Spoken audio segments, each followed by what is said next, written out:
Hello, Jeff Zwarenk, and welcome back to Give and Take, the segment of our show where we explore important scientific ideas and see how they relate to the truth of Christianity. Today, I'm joined by Fazale Rana, and we are going to discuss how do we account for humanity's innate sense of beauty. Fuzz, good to have you on the show today. Hey, Jeff, how are you? So I know you've written a blog about this, about beauty and how do we account for it. And I guess to just kind of start off by throwing out the question, when we're talking about beauty, what is it that you're talking about and why is it important to account for?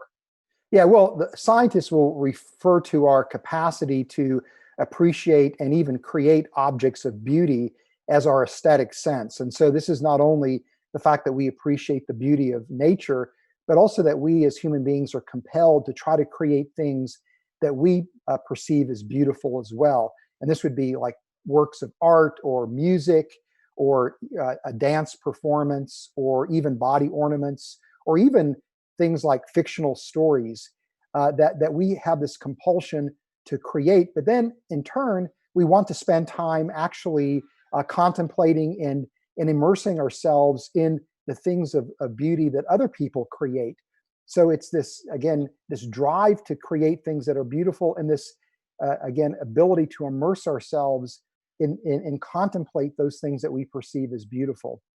So it seems like there's kind of this two-pronged aspect to it. One is that we appreciate it and want to engage in it, or appreciate it and contemplate it. But we also, your term was the use of the word compelled, that we are kind of driven to actually do something about it as well, or produce those things. Am I getting what you're saying there? Yeah, that's exactly right. And when you start to think about it, that really a significant portion of our activities during the course of a day actually are devoted to our aesthetic sense, more so than anything else. And many times connected to our aesthetic sense is this idea of really, again, immersing ourselves in beauty, but the beauty that we create many times represents an imaginary world. So we would much rather spend time contemplating imaginary worlds of our own creation than actually focusing on the real world that we live in. And that's, inherent to our very nature as human beings. It's interesting you mentioned that because I get to do for my job quite a bit of computer programming. And I'm always fighting this battle between does it do what I want it to do, which is kind of the functional basis of what needs to happen. But then there's is it elegant? Does it do it quickly? Does it look nice in the coding, or does it look nice on the page, if you will? And it seems to me that's sort of what you're getting at, that it's not just that we want to make things functional, that we're driven to make them beyond just functional and attractive to other people. Yeah, that's exactly right. And as a Christian, I see our aesthetic sense is really deeply connected to the image of God. That because we're made in God's image, we can appreciate the beauty of the world around us. That is the handiwork of the Creator. But then also that as we create things, we are manifesting the image of God. We are functioning as mini creators ourselves. And so I see, our aesthetic sense is really a facet of an important aspect of the image of God. Yeah, it really does seem like this behavior makes sense in the context of a Christian worldview, as you said, being made in the image of God. For those who would say, that we're just the product of the physical laws, if you will, process biological evolution, how would somebody that takes that worldview explain this appreciation or desire to appreciate beauty and to produce it? Well, I mean, to be clear, the evolutionary explanation for the origin of our aesthetic sense is one of the significant problems confronting people that work in human evolution. And we'll unpack some reasons why that is in a minute. But it's not to say that people still haven't tried to come up with evolutionary explanations, and they generally fall into one of three different categories. Either they're an adaptionist explanation or a byproduct of evolutionary processes, or just simply due to chance events. Those are the three main categories of explanations that you see, where the adaptionist approach would be that our aesthetic sense somehow contributes to our survivability, to our fitness as a species.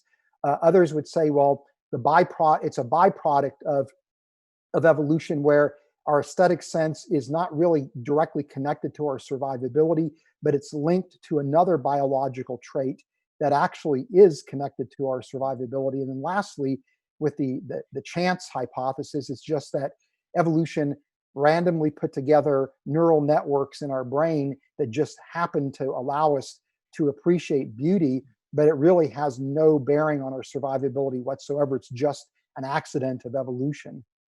So it seems like there's kind of a spectrum in there, that there's the one where this appreciation or sense of beauty is actually contributes to our survivability and therefore would be subject to natural selection, if you will.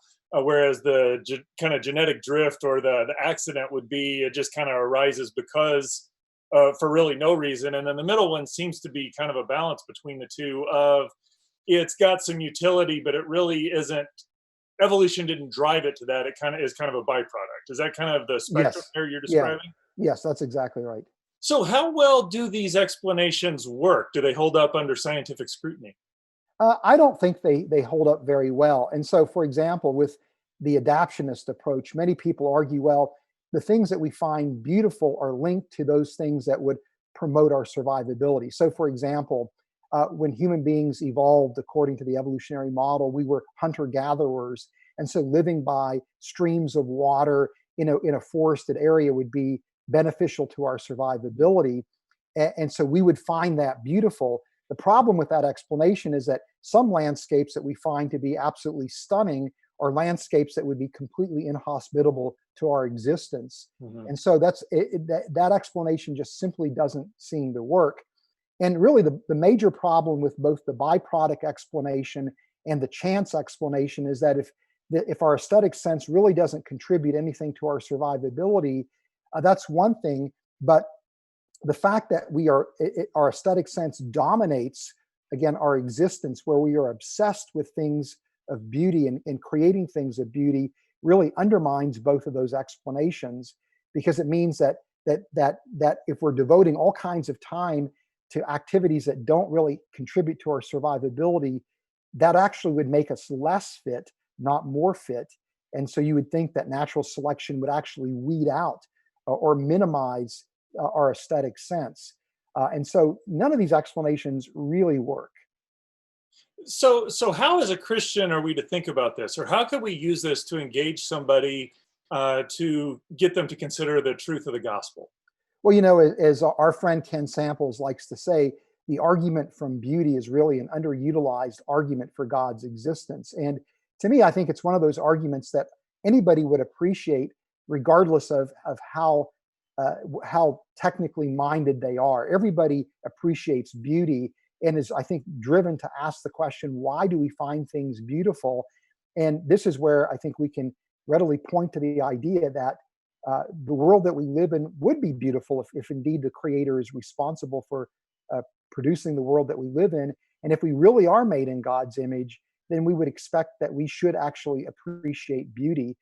If the universe is a brute reality, there's no reason to think it would be beautiful. And if we're the product of evolution, there's no reason to think that we should appreciate things that are beautiful. It doesn't fit well in a naturalistic paradigm, but fits beautifully, if I may say that, within a Christian worldview. Well, I really appreciate your comments, and I think you've summed it up very well. As we look at the world, it really does seem to be stunningly beautiful. And as humans, we're compelled to replicate that beauty in some sense. And as a Christian, that just finds a very comfortable home in the idea that we're made in God's image, that flows from God's nature and that He has imparted that to us. Yet it seems like evolutionary mechanisms really struggle to account for this deep seated essential component of humanity. I would encourage you to go to reasons.org and check out Fuzz's blog on this. It's titled The Argument from Beauty: Can Evolution Explain Our Aesthetic Sense? It will help you understand some of the details and equip you to be able to use this powerful argument from beauty to go out and tell others about the God who created us all.